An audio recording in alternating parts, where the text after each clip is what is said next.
انہوں نے بہت عمدہ زبردست کارکردگی نہیں دکھائی. اب یہ سب کچھ کرنے کے لیے آپ کو ایک بہت اچھا رابطہ چاہیے وفاقی حکومت کے ساتھ. 70-72% آپ کے ریونیوز فیڈرل گورنمنٹ کی جانب سے آتے ہیں، اور وہ ایک وفاقی حکومت کے ساتھ ایک بہت اسٹرانگ ورکنگ ریلیشن شپ چاہیے.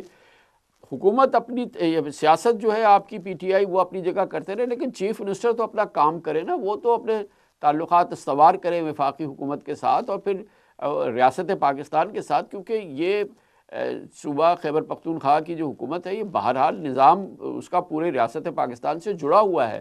تو وہ اس کام پہ زیادہ توجہ دینا. احمد جو ہمارے علی امین گنڈاپور صاحب دیکھیے کامران صاحب، 3-4 سوال آپ نے بڑے پرٹنٹ، بڑے لوڈڈ آپ کا سوال ہے. سب سے پہلے آپ نے فرمایا کہ جو وہاں ہماری پچھلی 2 حکومتیں ہیں انہیں پرفارم نہیں کیا. اگر پرفارم نہ کرتی تو پشتون خیبر پختونخوا کے ہمیں کبھی ووٹ نہ کرتے، بلکہ وہاں کی پرفارمنس جو عمران خان صاحب خود دیکھتے تھے. پنجاب نے بھی ہمارے ساتھ کھڑا ہو گیا، سندھ بھی ہمارے ساتھ کھڑا ہو گیا، کراچی پورا ہم اس بار سویپ کر گئے ہیں، پنجاب ہم سویپ کر گئے ہیں. میاں صاحب، نواز شریف صاحب، شہباز صاحب اپنی سیٹیں ہار چکے ہیں، مریم بی بی ہار چکی ہیں، احسن اقبال صاحب اپنی سیٹ ہار چکے ہیں، خواجہ آصف صاحب ہار چکے ہیں، قیصرہ بی بی جیت چکی ہیں، قیصرہ الہی صاحبہ. دیکھیے بہت بے شمار سیٹیں ہم جیتے ہیں. اب اس کا انصاف جب تک نہیں ہوتا بات آگے نہیں چلے گی. جہاں تک صوبہ خیبر پختونخوا کا تعلق ہے اس پہ علی امین خان گنڈاپور نے محترم عمران خان صاحب سے مل کے بڑا کلیئر موقف لیا ہے کہ سیاسی طور پہ جو ہماری مزاحمت ہے وہ جاری رہے گی، لیکن جو ان کا صوبہ ہے جس کو وہ لیڈ کرتے ہیں اس کے جتنے ریاستی امور ہیں، جتنے اس کے ہماری پیمنٹس ڈیو ہیں، بجلی کی مد میں، پانی کی مد میں، ہمارے جو مرکز نے ہماری ڈیوز دینے ہیں ان کے ساتھ جو کوارڈینیشن چاہیے وہ کریں گے، اس میں کوئی دو رائے نہیں ہے. لیکن انہوں نے کیٹیگوریکلی کلیئر کیا ہے کہ جب تک اس مینڈیٹ کا فیصلہ نہیں ہوتا، وہ شہباز صاحب کو اصولی طور پہ وزیر اعظم نہیں مانتے، لیکن پاکستان کے نہیں تو مفاد جب میں، آپ صوبے کے دیکھیں مفاد میں وہ خان بیٹھیں گے، صاحب، وہ اگر میٹنگز آپ جوائن جو کریں گے. جو جو اس وقت گورنمنٹ آف پاکستان کے چیف ایگزیکٹو ہیں ان کو نہیں مانتے، ان کے ساتھ وہ کوئی رابطہ رکھنا نہیں چاہتے، تو یہ کیسے ممکن یہ انہوں نے نہیں کہا، ہے کہ جو یہ آپ انہوں نے نہیں وفاق کہا، سے توقع رکھتے ہیں وہ آپ نہیں کو یہ انہوں ملے؟ نے نہیں کہا. یہ تو میں عرض کرتا ہوں، جی دیکھیے انہوں نے یہ نہیں کہا.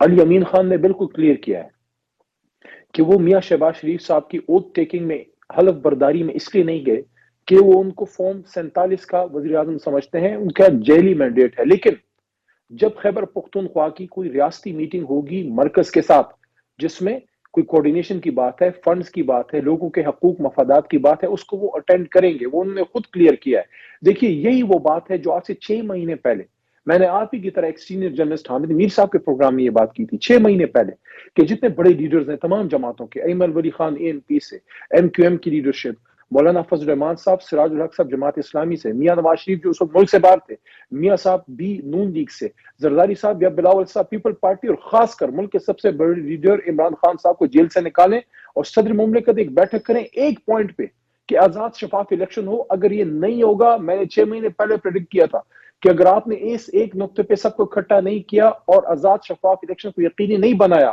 اس کے بعد دیکھیں جس کو بھی مینڈیٹ ملے وہ حکومت بنائے، جس کو نہیں ملتا وہ پوزیشن میں بیٹھے، لیکن آزاد شفاف الیکشن تو ہو. اگر نہیں ہوتا تو دیکھیں لوگ پھر سڑکوں پہ ہوں گے، اور وہی ہوا. جو آزاد آپ شفاف فرما الیکشن رہے نہیں ہیں، ہوا اور اب سب سڑکوں پہ ہیں. جو الیکشن کے حوالے سے جو آپ کے اعتراضات، تحفظات، جو گفتگو آپ فرما رہے ہیں اس میں بہت وزن ہے، اس کی گواہی ہم بھی دے رہے ہیں، عالمی میڈیا بھی دے رہا ہے، سب کچھ دے رہا ہے. مگر دیکھیں یہ بات اپنی جگہ ہوتی ہے، لیکن حقیقت یہ ہے کہ پوری دنیا نے شہباز شریف صاحب کی حکومت کو تسلیم کیا ہے، ان کو تہنیت کے پیغام بھیجے ہیں، ان کے ساتھ بزنس ایز نارمل وہ کرنا، ایز یوزول کرنا چاہ رہے ہیں، پاکستان سے بہتر تعلقات کرنا چاہ رہے ہیں.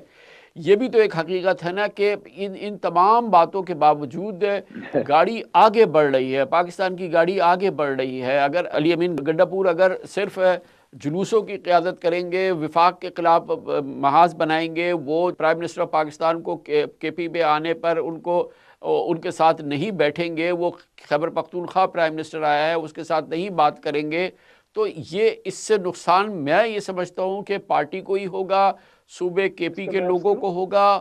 اور ٹھیک ہے عوامی مقبولیت بڑھتی جائے، دیکھیں عوامی مقبولیت بے پناہ تھی اس وقت عمران خان کی اور پی ٹی آئی کی، الیکشنز کے بھی جو بھی ہوا، لیکن جو بھی جس طرح سے بھی الیکشن ہوا، جو نتیجہ ہوا، ریاست پاکستان اس حکومت کے پیچھے کھڑی ہے، دنیا اس حکومت کے پیچھے کھڑی ہے، کوئی مسئلہ نہیں ہے، چیزیں آگے بڑھ رہی ہیں. یہ بھی تو ایک دنیا کی حقیقت ہے نا، اس کو بھی تو ساتھ لے کے چلنا ہے نا خان صاحب. کامران صاحب دیکھیے، آپ کو اس دس کی سیاہی میں 40 سال شاید ہو گئے ہیں. میں شاید میٹرک فرسٹ ایئر کا اسٹوڈنٹ تھا جب آپ کے کالمز پڑھتا تھا. سب کچھ آپ کے سامنے ہوا ہے.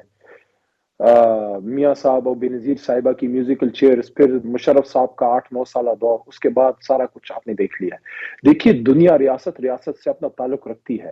ہمارے انٹرنل الیکشن میں دنیا، ظاہر ہے وہ آپ کو یہ نہیں کہہ سکتے کہ آپ نے دھاندلی کر دی ہے اور وزیر اعظم آ گیا تو ہم آپ کو نہیں مانتے. وہ تو ریاست کا تعلق ہوگا، لیکن ہمارا اندر کا معاملہ، ہمارے لیے دنیا سے زیادہ اہم ہماری اپنی عوام ہے. عوام نے ووٹ نہیں کیا میاں صاحب کو. جو وزیر اعظم میں اپنی سیٹ ہار چکے ہیں، ان کی جماعت نے صرف 17 سیٹیں لی ہیں فارم 45 پہ. ہماری 178 سیٹیں ہیں. اگر اتنی بلیٹنٹ دھاندلی کے بعد کسی کو بٹھائے، آپ مجھے کامران صاحب بتائیے، دیکھیے کیا عوام اس حکومت کے پیچھے کھڑی ہوگی؟ کیا عوام معنی رکھتی ہے یا نہیں، یا صرف فارم 47 اہم ہے؟ جہاں تک آپ کا سوال ہے، ایک بار پھر میں بتا دوں کہ کسی بھی صورت میں علی امین خان صاحب خدا نخواستہ کوئی قوت الحواس شخص نہیں ہے، سیاسی کارکن ہے.